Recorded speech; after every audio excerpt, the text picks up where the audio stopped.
우리가 하나님을 믿잖아요. 그쵸? 나만 믿나요? 하나님 믿잖아요. 근데 솔직히 여러분들 하나님이 안 계신 것 같을 때가 있어요? 없어요? 있죠.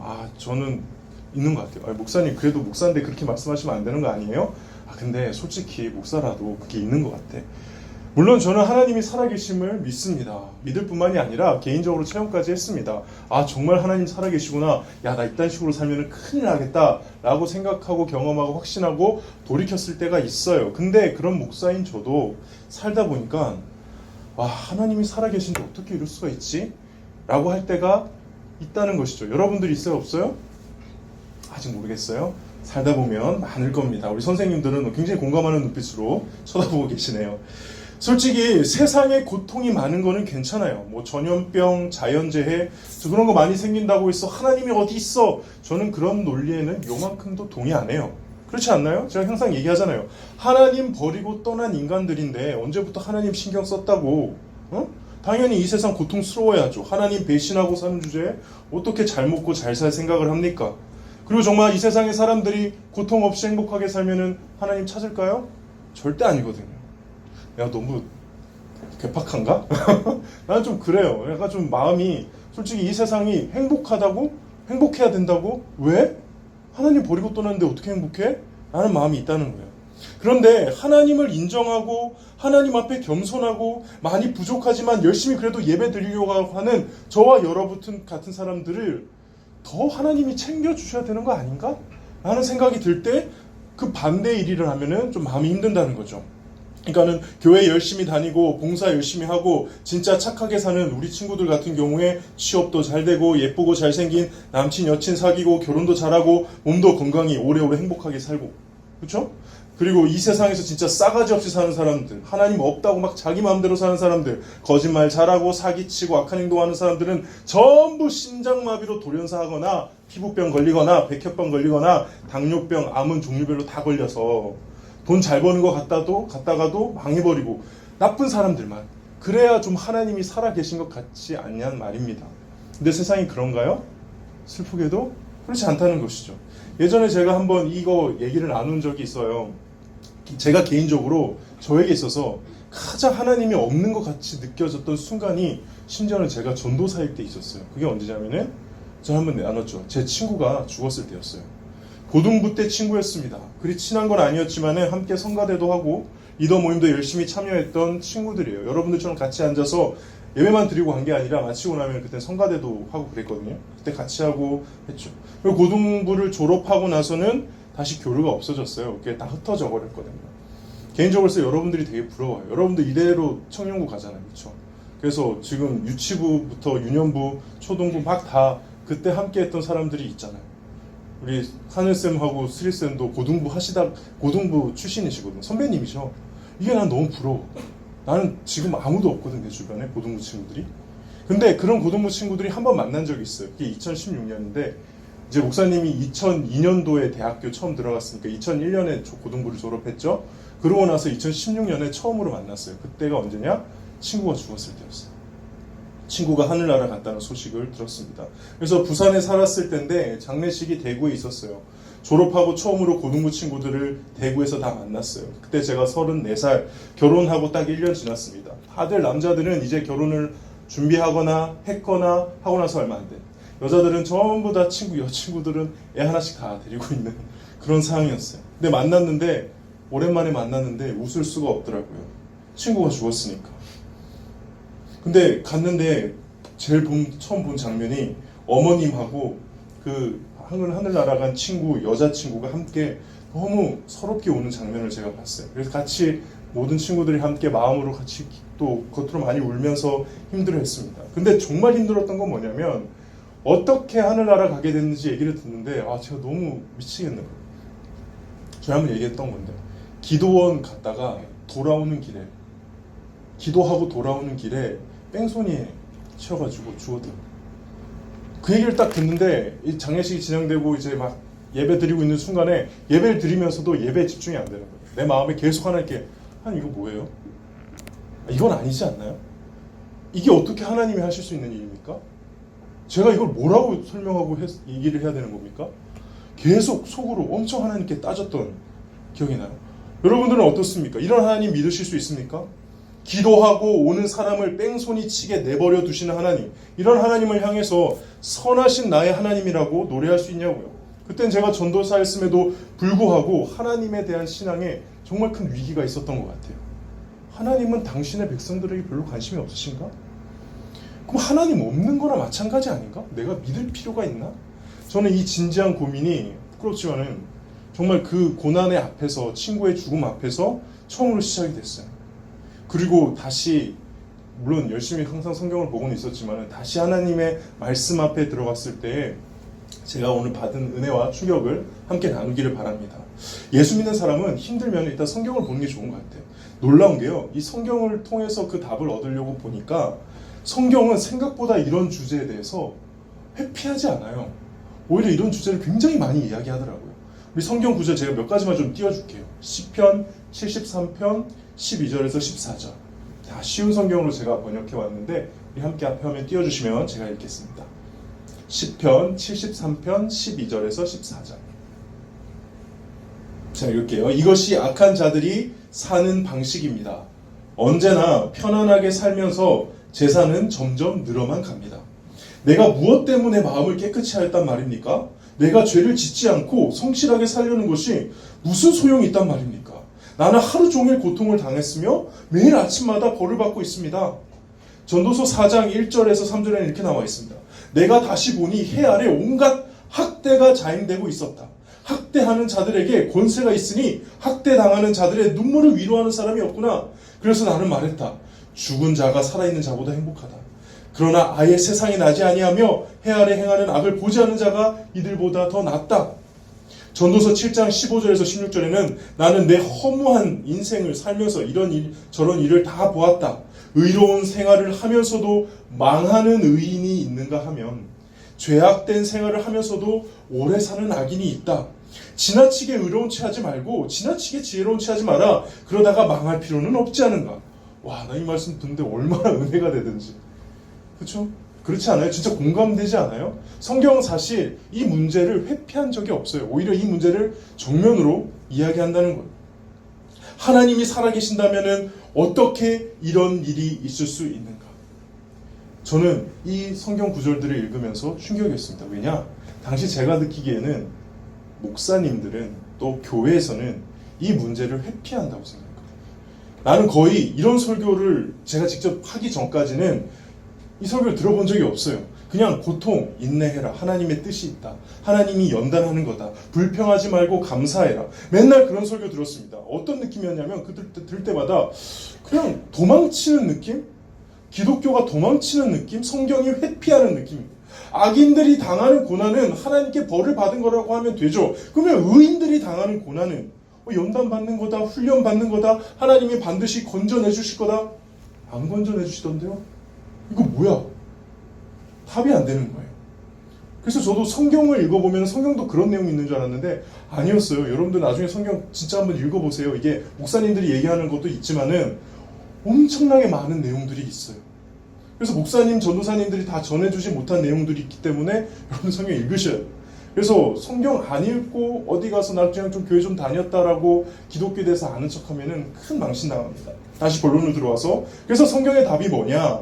의인의 고통에 대한 성경의 답. 예수 잘 믿고 하나님 잘 믿는 사람이 이 세상 살면서 당하는 고난, 갑작스러운 죽음, 이해 안 되는 아픔, 이런 거 다 뭐로 봐야 되느냐? 그에 대한 강력한, 그 주제에 대한 강력한 해답, 성경 하나가 등장하는데 그게 바로 오늘 저와 여러분이 읽었던 욥기라는 거예요.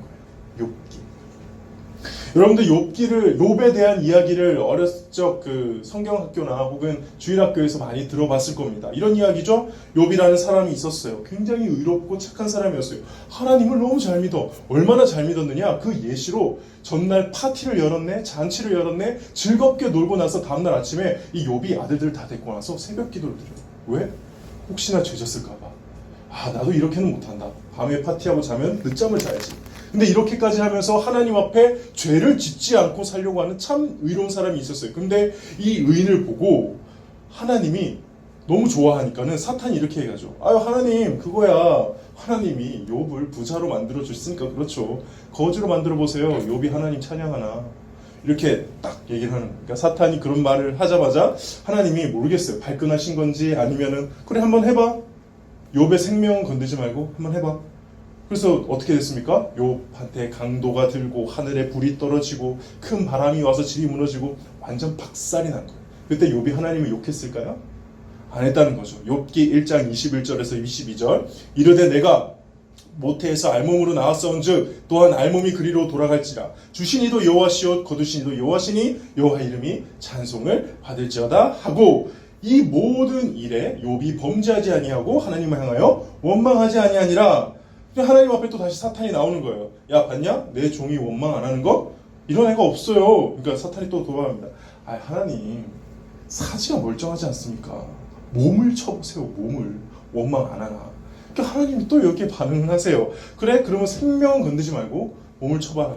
이게 뭐 욥의 몸에 뭐가 나죠? 그래서 피부병, 종기가 막 나기 시작한 거예요. 그래서 너무 간지럽고 아프니까는 뭐로 긁어요? 질그릇 조각으로 막 몸을 긁는다. 그 긁는 모습을 보고 아내가 와서 얘기해요. 여보, 그냥 하나님 욕하고 뒤지세요. 왜 그러고 살아? 거기에 대해 아내에 대해서 욥이 이렇게 말하죠. 그가 이르되 그대의 말이 한 어리석은 여자의 말 같도다. 우리가 하나님께 복을 받은즉 화도 받지 않게 하느냐 하고 이 모든 일에 욥이 입술로 범죄하지 아니하니라. 야 정말 욥 대단해요. 이게 하나님의 시험이라는 걸 정말 알고 있었는 건지 모르겠지만 어쨌든 끝까지 하나님을 원망하지 않고 하나님 욕하지 않고 신앙을 지켰습니다. 그래서 나중에 어떻게 됩니까? 모든 재산이 2배가 되었더라. 욥기 4장 42장 10절 욥이 그의 친구들과 함께 기도할 때에 여호와께서 욥을 공경을 돌이키시고 여호와께서 욥에게 이전에 줬던 소유를 갑절이나 주신지라. 그래서 많은 목사님들이 이렇게 설교하죠. 우리도 욥처럼 고난이 닥쳐도 하나님에 대한 신앙을 지키며 입으로 범죄하지 말고 하나님께 욕하지 말고 하나님을 찬송합시다. 그러면 하나님께서 반드시 복을 주실 것입니다. 아멘. 네, 그것도 아멘이긴 한데 저는 그렇게 아멘 많이 했었어요. 근데 여기서만 끝나면 아직 욥기를 다 모르는 거예요. 여기서만 끝나면 이거는 당연히 이제 유초동부, 중등부까지는 이렇게 설교를 한다더라도 이제 고등부쯤 되면은 좀 더 깊이 들어가야 돼요. 그게 뭐냐면 욥의 진짜 주제를 발견해야 돼요. 욥의 주제는 힘들어도 하나님께 욕하지 말자가 아니에요. 욥의 주제는 따로 있어요. 그게 뭐냐? 의로운 사람이 왜 고통을 당하는가? 이것 자체가 욥기의 주제인 거예요. 욥기가 총 몇 장으로 되어 있게요? 네, 42장으로 되어 있거든요. 우리가 지금 아까 내가 목사님 방금 얘기했던 거는 앞에 1, 2장하고 뒤에 42장이 끝이에요. 그럼 앞에 중간에 있는 3장부터 41장까지 총 39장이 있는데 이게 다 시로 되어 있어요. 이게 다 무슨 내용인지 아세요? 욥하고 욥의 세 친구하고 서로 토론하는 장면이에요. 서로 싸우는 장면이에요. 뭐 갖고 싸우느냐? 욥은 이렇게 얘기해요. 나는 죄 없다. 하나님이 죄 없는 나를 이렇게 벌하셨다. 난 너무 억울하다. 하나님 나한테 도대체 왜 그래요? 가 이게 욥의 이야기고, 그러니까 욥은 원망했어요, 안 했어요? 안 한 게 아니고 했어요. 하나님 나한테 왜 그래요? 그리고 새 친구는 야, 네가 지금 이렇게 벌 받는 거는 죄를 졌기 때문이야. 빨리 회개해. 이 두 가지 갖고 엄청나게 싸우는 장면이 욥의 전체 내용이라는 겁니다. 그 주제가 뭐냐? 아까 얘기했죠. 의로운 사람이 이유 없는 고난을 당할 때 그것은 어떻게 된 것인가? 이 땅에 살면서 목격하게 되는 혹은 당하게 되는 의인의 고난을 우리는 어떻게 받아들이고 이해해야 되는가라는 주제를 가지고 욥기는 아주 길게 그리고 분명하게 정확하게 다루고 있다는 것이죠. 여러분들 살다가 진짜 이렇게 욥 같은 상황 혹은 욥 같은 상황이 좀 약간 이상하네. 욥의 상황 같은 일이 발생했어. 너무 이해가 안 돼요. 억울해요. 다시 한번 욥기 앞으로 가세요. 그리고 한번 욥기를 묵상해 보세요. 그럼 답이 뭔지 아세요? 저는 이 답 보고 너무 충격적이었어요. 뭐냐면 저와 여러분들은 원래 이 답이 뭐라고 생각해요? 욥이 왜 이렇게 고난당했습니까? 좋게 말하면 하나님이 사탄의 그 도발에 욥의 시험을 허락해 주셔가지고 욥이 이렇게 고난을 당했다. 좀 나쁘게 말하면 뭐예요? 하나님하고 사탄하고 지금 내기를 했잖아요. 근데 욥이 마지막에 이렇게 막 붙고 나서 하나님이 나타나시는 장면이 오늘 본문인데, 나타나셔가지고 욥아 힘들었지? 내가 다 알아.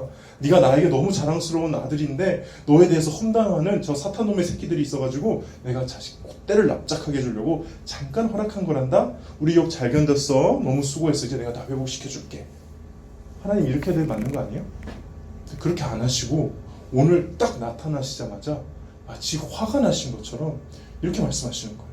우리 4절부터 7절까지 한번 읽어보겠습니다. 4절부터 7절 시작. 내가 땅에 기초를 놓을 때에 내가 어디 있었느냐. 내가 깨달아 알았거든 말할지니라. 누가 그것의 도량법을 정하였는지, 누가 그 줄을 그것의 위에 띄웠는지 내가 아느냐. 그것의 주추는 무엇에 세웠으며 그 모퉁이 돌을 누가 놓았느냐. 그때의 새벽별이 기뻐 노래하며 하나님의 아들들이 다 기뻐 소리를 질른. 이게 의인의 고난에 대한 하나님의 답변입니다. 의인의 고난에 대해서 하나님은 창조로 답을 하셨습니다. 하나님 나한테 왜 그러셨어요? 라는 질문에 내가 너한테 이래서 이랬다라는 말을 하지 않으시고 나는 이 세상을 온전하게 창조한 하나님이시다. 이렇게 답을 하셨다는 겁니다. 욥이 자신의 인생에서 이 일이 도대체 왜 일어났는지를 고민하고 힘들어할 때 하나님은 욥의 눈을 들어서 전혀 다른 곳, 자신의 인생이 아니라 전혀 다른 우주를 보게 하셨고 하나님의 세계를 보게 하셨고 하나님의 사역을 보게 하셨다는 겁니다. 하나님이 이 세상을 어떻게 다스리시는지 욥이 이해할 수 있는 언어로 살짝 들려주신 거죠. 이게 욥이라는 한 믿음 좋은 의인이 고난 가운데 하나님께 부르짖을 때 받은 응답이라는 거예요. 그리고 이게 기독교라는 거예요. 이게 기독교라는 거예요. 여러분들, 기독교는요, 내가 기독교의 교리에 맞게 잘 행동하면 그에 따른 보상을 하나님께서 주시는 그런 종교가 아닙니다. 내가 벌을 받지 않기 위해서 성경에서 하지 말라는 그 죄 범하지 않기 위해서 막 정정긍긍하는 그런 종교가 아니라는 거예요. 내가 부자로 잘 산다고 해서 하나님께 복 받았다 말하는 종교 아니고요. 내가 가난하고 힘들게 산다고 해서 하나님께 버림받았다, 징계받았다 라고 말하는 종교가 아니라는 것입니다. 그럼 기독교는 뭔지 아십니까? 기독교는 전에는 보지 못했던 것을 봐버린 거예요. 이게 기독교예요. 이전에는 내 삶, 내 미래, 내 안락, 내 욕심, 내 비전, 내 것만 바라보고 살다가 고개를 들어서 하나님을 봐버린 종교가 기독교라는 겁니다. 하나님의 역사를 봐버린 거예요. 하나님의 창조를 봐버린 거예요. 그거 원래 안 보고 사는 우리 존재인데 그걸 봐버리니까 더 이상 그 전의 삶을 살 수 없는 게 기독교라는 거예요. 지금 이 욥의 문제가 해결된 게 있어요? 욥의 고난의 질문에 대해서 답이 된 게 있어요? 아무것도 없어요. 그냥 하나님을 보여줬을 뿐이에요. 그러자 욥의 반응이 뭡니까? 욥기 42장 3절에서 5절. 무지한 말로 이치를 가린 자가 누구니까? 나는 깨닫지도 못한 일을 말하였고 스스로 알 수도 없고 헤아리기도 어려운 일을 말하였나이다. 내가 말하겠사오니 주는 들으시고 내가 주께 묻사오니 주여 내게 알리옵소서. 내가 주께 대하여 귀로 듣기만 하였사오나 이제는 뭐라고요? 눈으로 주를 배웁니다.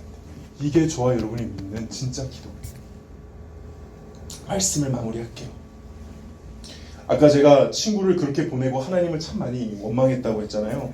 그 친구가 이제 입관한 다음에 화장하고 있는데 그 관을 제가 들면서 참 침울하고 많이 울었습니다. 그때 하나님께 계속 질문을 던졌죠. 하나님 왜 그러시죠? 왜요? 그러니까 하나님이 제 마음 가운데 이렇게 너무 분명한 말씀하시는 거예요. 아들아 속상하니? 네, 당연하죠. 이렇게 젊은 나이에 꽃도 못 피고 죽었는데, 결혼을 앞두고 죽었는데, 그것도 기도하고 돌아오는 길에 죽었는데 하나님 좀 미안해 하셔야 되는 거 아니에요? 아들아, 네가 속한 세상이 지금 내가 속한 이 세상과 어떻게 다를 것 같니? 갑자기 질문을 저는 딴 거야. 그야 하나님이 계신 세상에 비하면 여기는 티끌과 같은 먼지 같은 곳이죠. 하나님은 영원한 세계고 저희는 시간에 갇혔으니까요. 그러면 내가 왜 그 먼지 같은 세계에서 나의 세계로 조금 일찍 데려온 것이 너희한테 미안해야 되는 거지? 지금 네 친구는 나하고 너무 행복하게 있는데. 그리고 지금 네 친구는 비록 짧은 기간 그 땅에 머물면서 정말 열심히 나를 사랑하고 또 많은 사람을 섬기고 마지막까지 기도하다가 나한테 왔는데 그 인생 정말 멋있는 거 아니니? 그리고 네가 지금 예수를 믿기 전까지 수많은 신앙의 선배들이 초대교회부터 지금까지 그 땅에서 먼지틀 같은 그 땅에서 아주 짧은 인생, 자신의 인생을 버려가며 나를 전하고 죽었는데 그 사람들의 인생도 그러면 내가 미안해야 되는 거니? 제가 말 못하겠더라고요. 여러분들, 앞으로 살다가 정말 힘들고 정말 어렵고 죽을 것 같을 때가 올 거예요. 당연히 오죠. 인간이란 살다 보면 그걸 경험할 수밖에 없어요. 근데 그게 저와 여러분처럼 하나님을 믿는 사람도 마찬가지예요. 근데 하나님을 믿는 사람은 믿지 않는 사람들과 다른 게 있어요. 그 어려움과 고난을 하나님의 자녀로서 맞이하는 거예요. 그리고 하나님을 진짜 만나버린 사람은 그게 참 힘들고 어려워서 하나님께 부르짖을 수는 있지만은 하나님을 믿는 신앙을 방해할 수 없는 거죠. 오히려 그러한 고난과 역경 가운데 내가 신앙을 지키는 모습을 통해서 하나님이 이만큼 믿을 만한 가치가 있는 분이라는 것을 우리가 드러내는 것이죠. 저는 여러분들이 오늘 말씀을 깊이 묵상을 계속하면서 결국 답은 사실 뻔해요. 하나님 만나면 해결이 되는 거예요. 이게 목사님 결국 너무 쉬운 답을 내리신 거 아니에요? 맞아요. 제가 아무리 하나님의 그 살아계신과 이런 거를 설득력 있게 설명해봤자 소용없어요. 한 사람이 그냥 하나님 만나버리면 끝이에요. 오늘 욥이 너무 이해가 안 돼서 30몇 장을 그렇게 화를 내면서 하나님 나한테 도대체 왜 그래요? 라고 얘기했던 게 그냥 하나님 봐버리니까 끝난 거죠. 전 저와 여러분들이 꼭 올해 안에 수련회를 통해서 좋고 예배를 통해서 좋고 하나님을 정말 인격적으로 만나는 그런 일이 있기를 주님의 이름으로 축복합니다.